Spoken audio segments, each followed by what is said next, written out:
ನಿಮ್ ಫ್ರೆಂಡ್ ಮೀಡಿಯಾದವ್ರತ್ತಲ್ರಿ ಅವರು. ನನಗೆ ರಾಜಕೀಯಕ್ಕೆ ಬಂದ ಸ್ನೇಹಿತ. ರಾಜಕೀಯಕ್ಕೆ ಬರೋಕ್ಕಿಂತ ಮುಂಚೆ ನನಗೇನಂತ ಆಯ್ತು, ಅದನ್ನ ನೀವು ಅವ್ರನ್ನ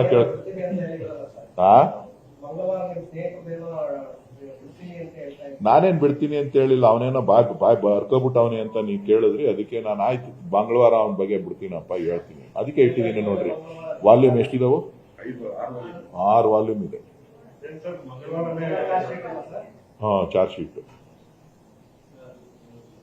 ಎಲ್ಲಿಂದ ಶುರು ಮಾಡ್ಲಿ? ಕಾಂಪೌಂಡ್ ಬಿದ್ದೋದು ತಾವಿಂದ ಶುರು ಮಾಡ್ಲಾ? ಎಲ್ಲ ಕಾಂಪೌಂಡ್ ಬಿದ್ದೋಗಿದ್ ನೆನಪಿದ್ಯಾ ನಿಮ್ಗೆ? ಚರಂಡಿ ಮೋರಿ ಅಲ್ಲ, ಕಾಂಪೌಂಡ್ ಬಿದ್ದೋಗಿ ಒಂದು ಅಮೃತಾ ಸಿಂಗ್ ಅಂತನ ಒಂದು ಹೆಣ್ಮಗಳು ಸುಧೋದ್ಲು, ಗೊತ್ತಾಯ್ತಾ? ಅವಾಗ 100 ಎಪಿಸೋಡ್ ಬಂದಿತ್ತು ಕನ್ನಡ ಪ್ರಭಾದಲ್ಲಿ. ಯಾರು ಬರ್ದಿದ್ದು?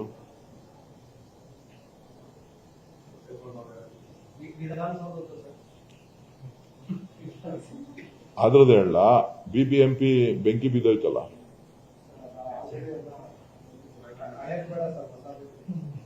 ನೆನಪು ಮಾಡ್ಬೇಕಲ್ಲಪ್ಪ ನಿನ್ಗೆ.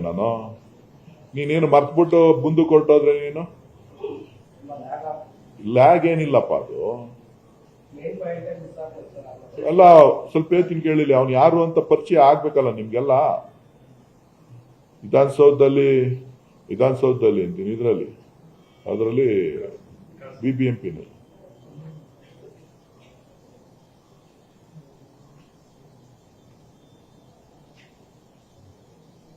ಯಾವುದು ನಾಡೋಗಳಲ್ಲಿ ರಾಜರಾಜೇಶ್ವರಿ ನಗರದ ಜನ MLA ಮಾಡಿದ್ರು, ಮಂತ್ರಿ ಮಾಡಿದ್ರು ಅಂತ ಹೇಳ್ಬಿಟ್ಟು ವಿಧಾನಸೌಧದ 3ನೇ ಮಾಡಿನಲ್ಲಿ ಒಂದು ಹೆಣ್ಣು ಮಗಳನ್ನ 5 ಬಾರಿ ಅತ್ಯಾಚಾರ ಮಾಡಿರೋದ್ರ ಬಗ್ಗೆ ರಿಪೋರ್ಟ್ಗಳಿದೆ ಇದರಲ್ಲಿ ಅಂತ ಹೇಳ.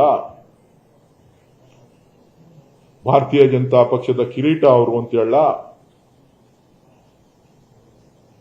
ಏನಪ್ಪ ಅಣ್ಣ,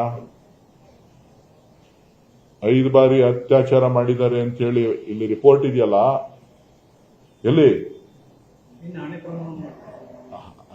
ಅವನ ಆಣೆ ಪ್ರಮಾಣ ಎಲ್ಲಿ ಮಾಡಿಲ್ಲ ರೀ.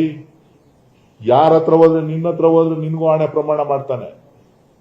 ಆಣೆ ಪ್ರಮಾಣ ಮಾಡೋದ್ರಲ್ಲಿ ಎಕ್ಸ್ಪರ್ಟು, ಕರೆಯೋದ್ರಲ್ಲಿ ಎಕ್ಸ್ಪರ್ಟು. ಅವರೇ ಕರೆದಿದ್ರಲ್ಲ ಆಣೆ ಪ್ರಮಾಣಕ್ಕೆ. ಅವರೆಲ್ಲ ಯಾರು ಕಂಪ್ಲೇಂಟ್ ದೂರದಾರರೇ ಕರೆದಿದ್ರಲ್ಲ ಆಣೆ ಪ್ರಮಾಣಕ್ಕೆ. ಅದೆಲ್ಲ ಇದ್ರಲ್ಲಿ ಹೋಗಿ ಯಾವುದು ದೇವಸ್ಥಾನ, ನಮ್ಮ ಮಠ,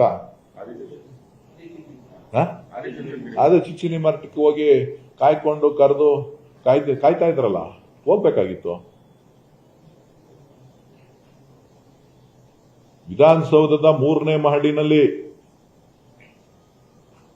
ವಿಕಾಸಸೌಧದ 344-45 ಕೊಠಡಿನಲ್ಲಿ ಆಂಟಿ ಚೇಂಬರ್ನಲ್ಲಿ ನನ್ನನ್ನ 5 ಬಾರಿ ಅತ್ಯಾಚಾರ ಮಾಡಿದ್ರು ಅನ್ನುವಂತ ಹೇಳಿಕೆಯನ್ನ ಮುಚ್ಚಿಟ್ಕೊಂಡಿದ್ದೀರಾ. ಏಂತಕ್ಕೋಸ್ಕರ ವಿಧಾನಸೌಧ ಕಟ್ಟಿರೋದು? ಈ ರಾಜ್ಯದ ಜನರ ಕಷ್ಟ ಸುಖಗಳನ್ನ ನೋಡ್ಲಿಕ್ಕೋಸ್ಕರ, ಈ ರಾಜ್ಯದ ಹಿತದೃಷ್ಟಿಯನ್ನ ಕಾಪಾಡ್ಲಿಕ್ಕೋಸ್ಕರ, ಈ ರಾಜ್ಯದ ಹಿರಿಮೆಯನ್ನ. ವಿಧಾನಸೌಧ ಅಂತ ಹೇಳಿದ್ರೆ ಇಡೀ ದೇಶದಲ್ಲೇ ಇಂಥ ಒಂದು ವಿಧಾನಸೌಧ ಎಲ್ಲೂ ಇಲ್ಲ.